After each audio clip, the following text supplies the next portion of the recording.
Alright, welcome back. I'm Brad, and this is Noise Rack. We're going to be unboxing. Let's see what we got.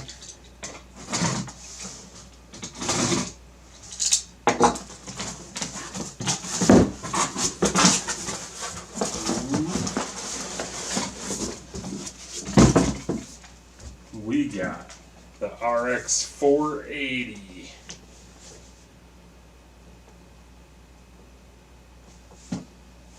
XFX. Let's see what's inside.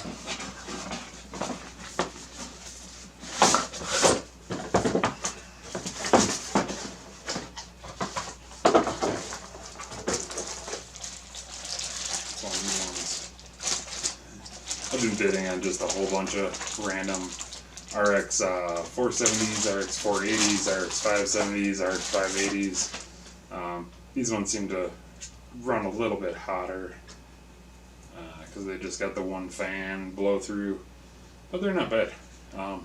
Fine tune them a little bit. These should be fine though. I'm guessing I undervolted a little bit. I haven't worked with one of these ones yet though. I have a different one. It's a GTX 1070. Kind of the same, ran a little hot, changed its thermal paste, it ran a little better. Then I just adjusted my power limit on that one, I think to 70 watts, I believe. I'd have to look. I'll get back to that. No, yes, you did. Alright, there we go. Have a great day.